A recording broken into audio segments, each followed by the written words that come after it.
The silence hit me first. Walking into what used to be my home of 43 years, I found nothing but empty walls staring back at me.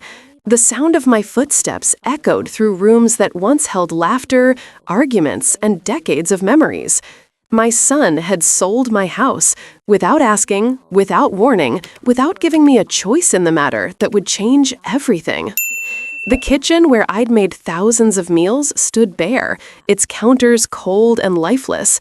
No more morning coffee brewing at 6 sharp, no more Sunday dinners filling the air with warmth and conversation. The living room, where I'd watched my children grow, where I'd mourned my husband, where I'd found solace in quiet evenings, all of it reduced to empty space and moving boxes stacked like tombstones. Walking through each room felt like attending my own funeral.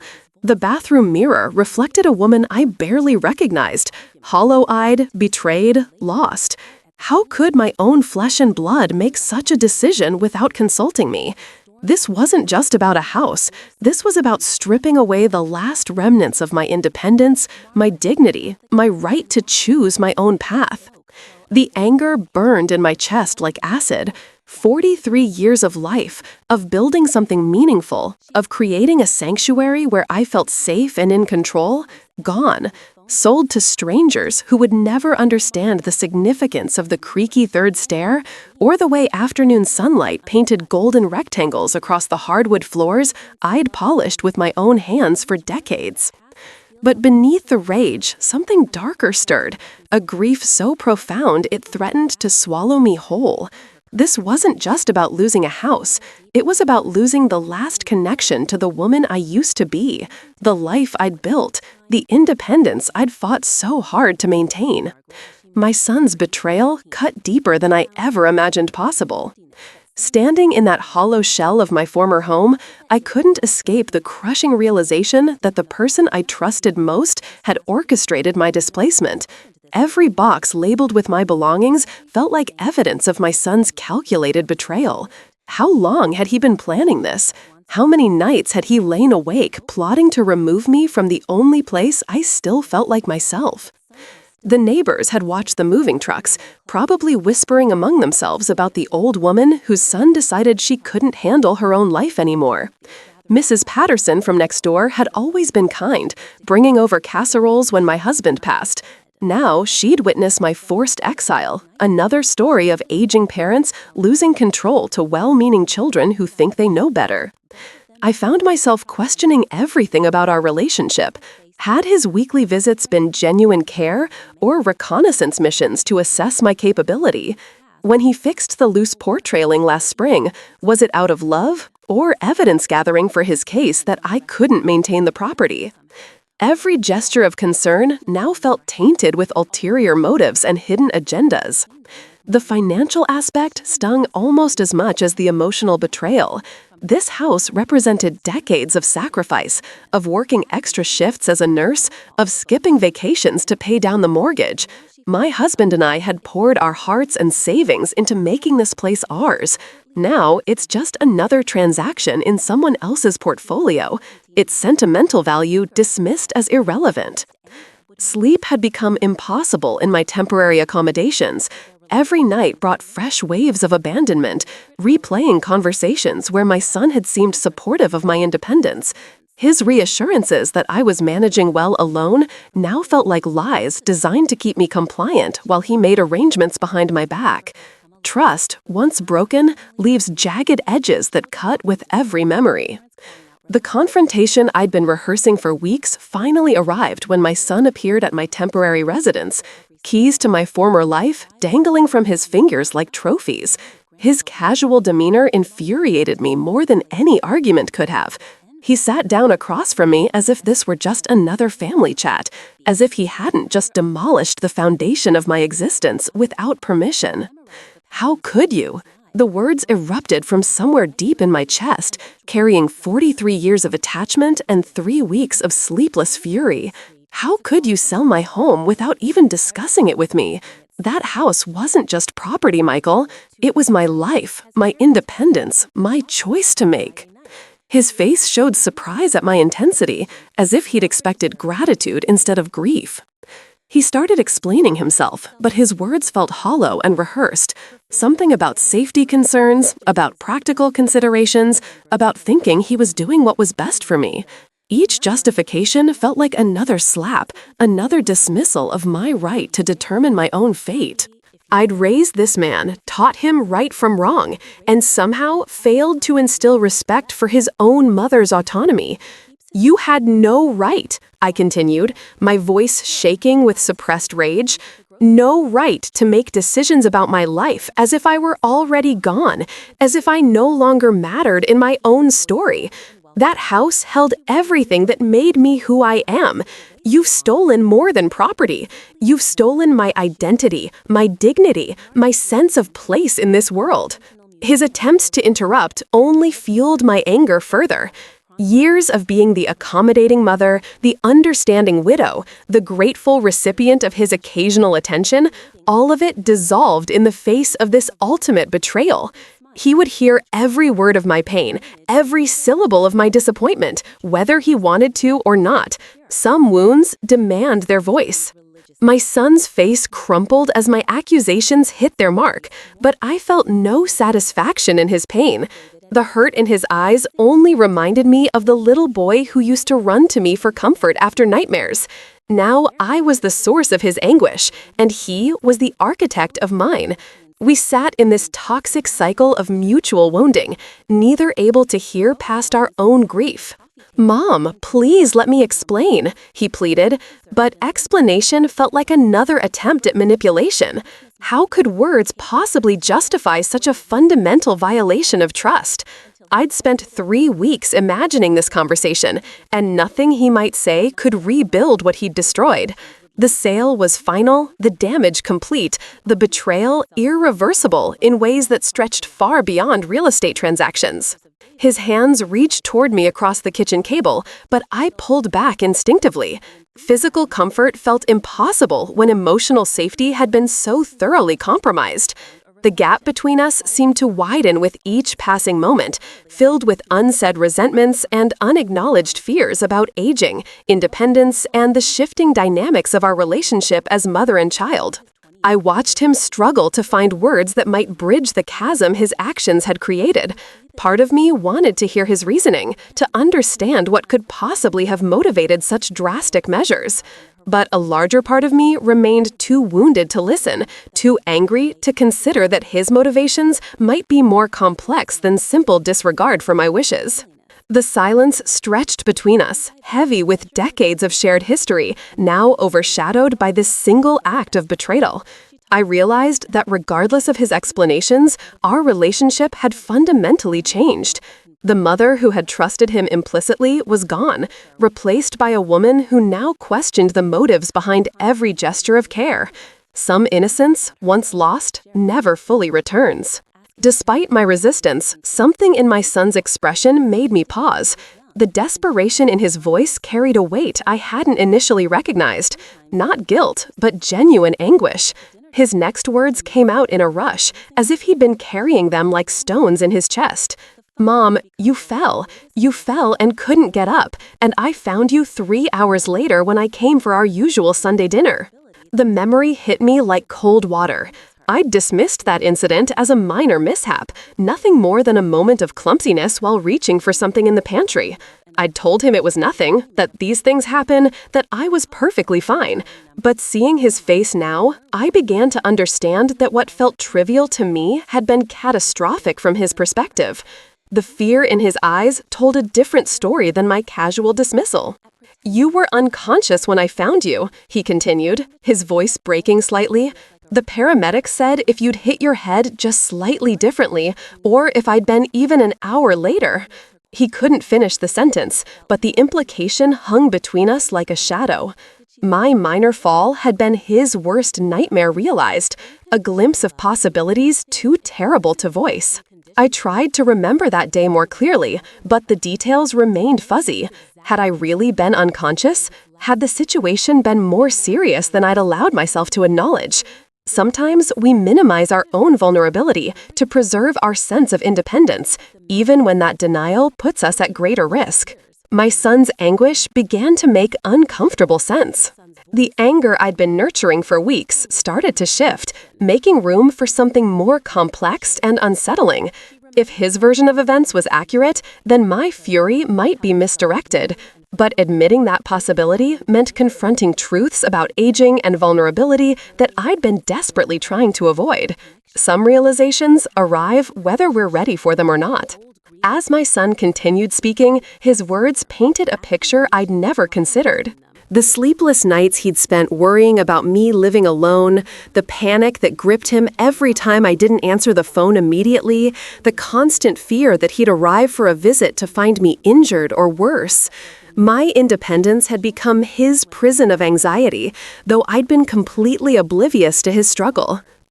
"The money from the sale," he said quietly, "it's all in an account for you, every penny. I never wanted your money, Mom. I wanted you safe." He pulled out bank statements and legal documents, evidence of a trust fund established in my name. The numbers showed not theft, but careful stewardship of resources meant entirely for my benefit. My accusations of greed crumbled in the face of such meticulous financial transparency. He described the weeks he'd spent researching senior-friendly housing options, consulting with doctors about aging in place modifications, and even visiting assisted living facilities I would have refused to consider. His decision hadn't been impulsive or selfish. It had been the result of careful planning driven by love and terror in equal measure. The casual dismissal I'd attributed to him was actually the opposite, obsessive concern for my well-being. "I know I should have discussed it with you first," he admitted, "but every time I tried to bring up safety concerns, you'd change the subject or insist everything was fine. I was terrified that by the time you agreed changes were needed, it would be too late. I couldn't live with the possibility of losing you to preventable accidents." The weight of his revelations settled over me like a blanket, heavy, warm, and completely different from what I'd expected.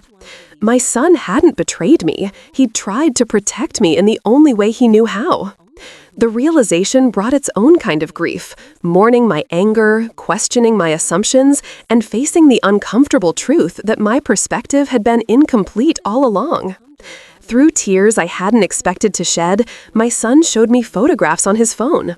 Pictures of a small cottage just 15 minutes from his home, with wide doorways, grab bars discreetly installed, and ramps instead of stairs.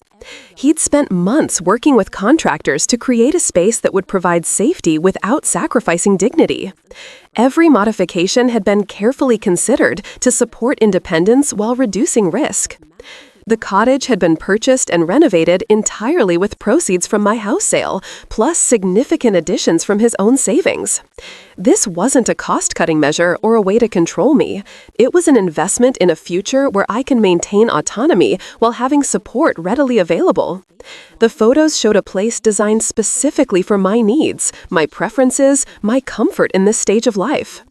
He'd consulted with occupational therapists, researched aging-in-place best practices, and even spoken with my doctor about the modifications that would be most beneficial. The level of thoughtfulness overwhelmed me.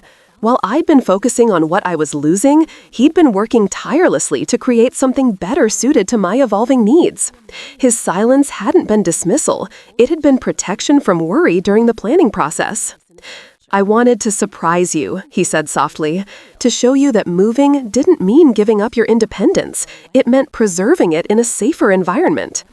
The cottage represented not an ending, but a thoughtful transition designed to honor both my desire for self-sufficiency and the reality of aging bodies that need additional support. His vision extended far beyond immediate concerns to long-term thriving. Looking at those photos, I began to see my son not as the controlling adversary I'd imagined, but a man desperately trying to honor both his love for his mother and his responsibility to keep her safe. The cottage wasn't a prison. It was a bridge between the independence I treasured and the security I was beginning to realize I actually needed. The shame hit me in waves as I realized how completely I'd misunderstood my son's motivations. For weeks, I'd painted him as selfish and controlling, when in reality, he'd been sacrificing his own peace of mind to ensure my safety. My accusations of betrayal now felt like betrayals themselves, assumptions that revealed my own fears about aging rather than any truth about his character. I thought about the harsh words I'd spoken, the coldness I'd shown him, the way I'd refused to listen to his explanations. My grief over losing the house had blinded me to the love behind his actions. He'd endured my anger, my accusations, my rejection, all while knowing that he'd acted from a place of desperate concern for my well-being.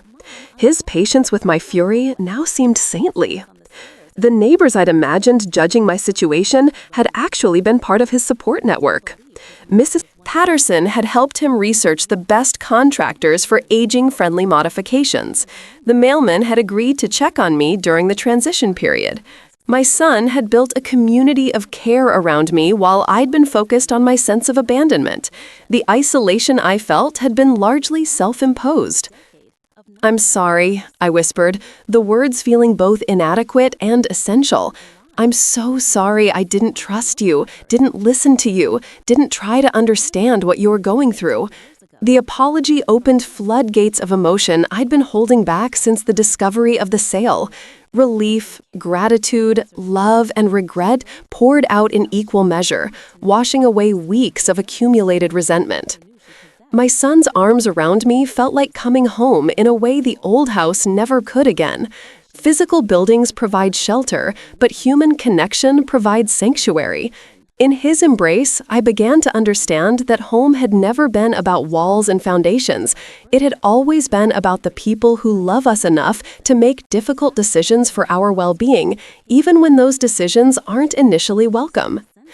The drive to see the cottage felt like traveling toward a future I hadn't imagined possible.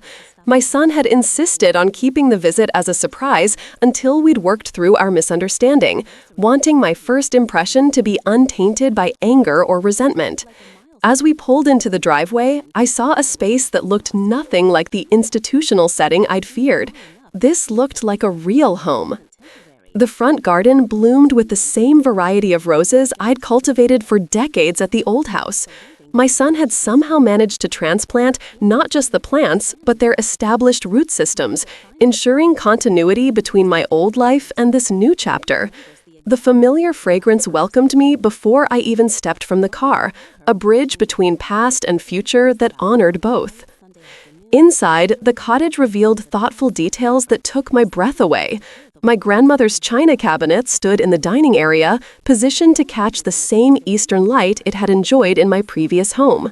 The kitchen, though smaller, had been arranged with my cooking habits in mind. Frequently used items at easy reach heights, wide spaces for maneuvering, surfaces that accommodated both independence and safety. The master bedroom featured my own bedroom set, but the adjoining bathroom had been completely redesigned for aging needs without sacrificing beauty. The walk-in shower with built-in seating looked like a spa feature rather than a medical necessity. Grab bars had been disguised as decorative towel holders. Every modification served dual purposes, safety and dignity working in harmony. Standing in what would be my new living room, surrounded by familiar furniture arranged in an unfamiliar but welcoming space, I felt something I hadn't expected: excitement. This wasn't the ending I'd imagined, but perhaps it could be a different kind of beginning. The cottage represented not loss of independence, but evolution of independence, adapting to new realities while maintaining personal autonomy and dignity. Every room revealed new evidence of my son's careful attention to details I thought only I would notice. The reading nook by the living room window positioned my favorite chair to catch afternoon sunlight at exactly the same angle as in my old house. He'd measured, calculated, and recreated the lighting conditions that had made my daily reading ritual so pleasant for years. In the kitchen, I discovered my old coffee maker had been replaced with a new model featuring automatic shutoff and programmable timers, safety improvements that didn't sacrifice the familiar morning routine that anchored my days. The cabinet heights accommodated my reach without requiring stretching or straining, while still maintaining the visual proportions that felt natural and homey, rather than institutional. The guest bedroom had been designed with visiting grandchildren in mind, complete with the same bunk beds from my old house and toys I'd accumulated over years of babysitting duties. My son had envisioned this not as an ending to family gatherings, but a new venue for continuing traditions. The cottage was meant to host life, not merely contain it safely. Behind the house, a small workshop space held my husband's old tools, carefully arranged and climate-controlled. My son remembered how I'd sometimes tinker with small repairs and crafts, finding peace in working with my hands. This space preserved that outlet for creativity and self-sufficiency, acknowledging that aging doesn't automatically mean abandoning all activities that bring joy and purpose. The final surprise took my breath away completely. A small greenhouse attached to the kitchen where I could continue the gardening that had sustained me through my husband's illness and death. My son had researched adaptive gardening techniques, installing raised beds, and accessible tool storage. He'd preserved not just my belongings, but my passions, my coping mechanisms, my sources of meaning, and connection to the natural world. Walking through each room of the cottage, I began to understand that my son had transplanted more than furniture and possessions. He'd recreated the emotional landscape that made a house feel like home. The morning sunlight fell across the kitchen table at the same angle where I'd eaten breakfast for decades. The evening shadows created similar patterns of comfort and familiarity that helped anchor my sense of place. The cottage's proximity to my son's family opened possibilities I hadn't considered during my weeks of anger and resentment. My daughter-in-law stopped by with fresh-baked bread, explaining how she'd looked forward to being closer so we could share recipes and gardening tips more regularly. The grandchildren were excited about having Grammy just a short bike ride away instead of a lengthy car trip across town. This wasn't the isolation I'd feared, but integration into a support network that honored both my independence and my need for connection. I could maintain my own routines, my own space, my own decision-making, while having help readily available when needed. The cottage represented not dependence, but interdependence, the kind of community living that makes aging both safer and more meaningful. My son had created what aging experts call aging in community, maintaining autonomy while building networks of mutual support. Instead of the stark choice between complete independence and institutional care, he'd crafted a third option that preserved dignity while acknowledging the realities of physical changes that come with growing older. His solution honored both my values and my needs. Standing in my new living room as evening light filtered through familiar curtains hung in unfamiliar windows, I realized that home had never been about the physical structure. Home was about feeling safe, valued, understood, and connected to people who cared about my well-being. The cottage provided all of these things in ways my old house, for all its sentimental value, could no longer guarantee. The weeks following my move into the cottage brought unexpected revelations about the nature of attachment and the freedom that comes with releasing what no longer serves us. My morning coffee tasted the same in the new kitchen, perhaps better, because it wasn't shadowed by anxiety about navigating steep stairs or worrying my son with every minor stumble or moment of forgetfulness. The cottage's design allowed me to rediscover aspects of myself I'd forgotten during the final years in my old house. Without the constant maintenance demands of a large property, I had energy for reading, crafts, and social connections that had gradually diminished under the weight of homeownership responsibilities. Downsizing had actually expanded my life in unexpected ways. My relationship with my son deepened as we worked together on small projects around the cottage, installing bird feeders, planting seasonal flowers, making minor adjustments to improve functionality. These collaborations felt different from his previous visits to my old house, where conversations often centered on his concern about maintenance issues I was struggling to address independently. Now, we could focus on enhancement rather than crisis management. The cottage taught me that holding too tightly to familiar structures can sometimes prevent us from embracing better possibilities. My attachment to the old house had been about more than sentiment. It had been about fear of change, fear of aging, fear of acknowledging that my needs were evolving. Letting go of those fears opened space for growth I hadn't expected to experience in this phase of life. Friends who visited marveled at how vibrant and settled I seemed in my new environment.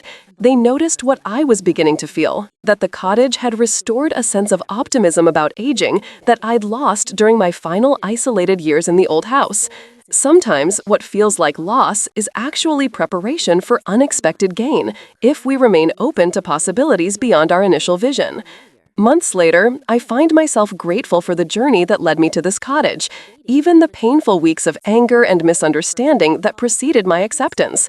That period of resistance taught me something valuable about the difference between independence and isolation, between holding on and holding tight. True independence includes the wisdom to accept help when it enhances rather than diminishes our autonomy. The cottage has become a gathering place in ways my old house never was during its final years. Neighbors from the community stop by for coffee, knowing they'll find someone who has time to listen and share stories. My grandchildren spend more time with me now, drawn by proximity and my increased availability for the kind of spontaneous visits that build lasting relationships across generations. My son and I have developed a deeper understanding based on honest communication about aging, family responsibilities, and the balance between care and control. We've learned to discuss concerns openly rather than letting assumptions and unspoken fears drive decisions that affect us both. Our relationship has grown stronger through conflict resolved with love and mutual respect rather than avoided through polite distance. Looking back, I realized that my initial fury at losing my house was really grief about losing a version of myself that was no longer sustainable. The cottage didn't represent defeat, it represented adaptation, evolution, and the kind of practical wisdom that allows us to age with dignity rather than denial. Some transitions feel like endings, but turn out to be gateways to unexpected joy. The morning sun streaming through my cottage windows reminds me daily that home isn't a place you stay, it's a feeling you cultivate wherever love has taken the time to understand your needs and create space for your flourishing. My son gave me more than a house. He gave me permission to age gracefully while remaining fully myself. That's the kind of gift that transforms not just where we live, but how we understand what it means to be truly cared for by family who see our worth beyond our abilities. If you've been touched by this story of late life acceptance and family love, I'd love to hear about your own experiences with aging parents or difficult family decisions. Share your thoughts in the comments below, and don't forget to subscribe for more emotional, true stories that remind us we're not alone in navigating life's most challenging transitions.